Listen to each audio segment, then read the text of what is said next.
2000 সালের পর যারা জন্মেছেন তারা এমন এক দুনিয়ায় বড় হচ্ছেন যেখানে মানুষের কণ্ঠ, মুখায়াবব, এমনকি চিন্তা পর্যন্ত কৃত্রিমভাবে তৈরি করা সম্ভব। আজকের কৃত্রিম বুদ্ধিমত্তা বা এআই এমন পর্যায়ে পৌঁছেছে যে সন্তানের গলার স্বর বাবা মাও চিনে উঠতে পারেন না। এমন প্রযুক্তির যুগে যদি দাজ্জাল আসে যে সত্য ও মিথ্যার সীমা মুছে দেয়, হক ও বাতিলের সংজ্ঞা বদলে দেয়, তখন কি আমরা সত্যকে চিনতে পারবো?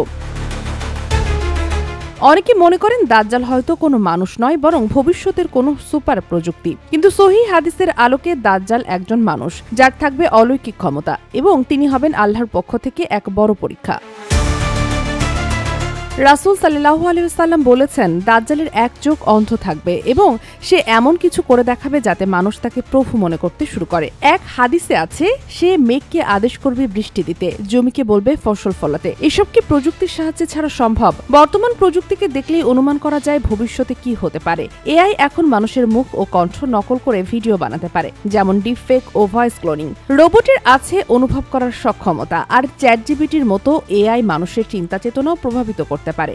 এমন এক সময় কল্পনা করুন, দাজ্জাল একটি এআই সাম্রাজ্য তৈরি করেছে যেখানে মানুষ ভার্চুয়াল চশমায় জান্নাত দেখে, অথচ বাস্তবে সেটা ধ্বংসস্তূপ। নবী করিম সাল্লাল্লাহু আলাইহি ওয়াসাল্লাম বলেছেন, দাজ্জালের এক হাতে থাকবে জান্নাত, অন্য হাতে জাহান্নাম, কিন্তু প্রকৃত অর্থে তা হবে উল্টো।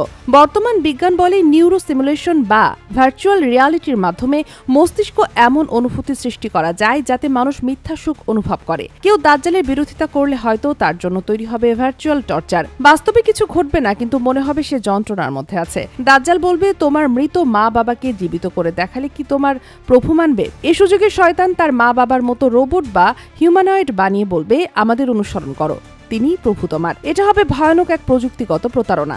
AI, robotics, voice cloning, neural mapping মিলে এমন মডেল তৈরি হতে পারে যা মৃত ব্যক্তির কণ্ঠ, মুখায়াবব, এমনকি স্মৃতিও নকল করবে। তখন মানুষ ভেবে বসবে আসলে তাদের প্রিয়জন ফিরে এসেছে। হাদিসে এসেছে, দাজ্জাল এমন ক্ষমতার অধিকারী হবে যে সে জড় ও জীব উভয়কে নিয়ন্ত্রণ করতে পারবে।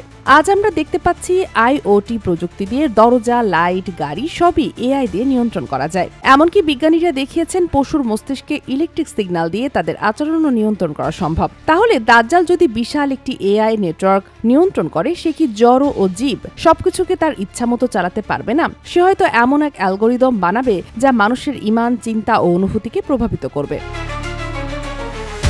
সূরা নিসার 120 নম্বর আয়াতে বলা হয়েছে, শয়তান মানুষকে আশ্বাস দেয়, মিথ্যা প্রলোভনের ফাঁদ ফেলে। এই প্রলোভন আজকের যুগে হয়ে উঠতে পারে একটি ডিজিটাল ইউটোপিয়া, যেখানে দাজ্জাল দেখাবে কেউ গরিব থাকবে না, সবাই সুস্থ থাকবে, সুখে থাকবে। শুধু একটা শর্ত, ঈমান ছেড়ে তাকে প্রভু হিসাবে মানতে হবে। এই মিথ্যা স্বর্গের প্রতিশ্রুতি সোশ্যাল মিডিয়ার অ্যালগোরিদমও দেয়।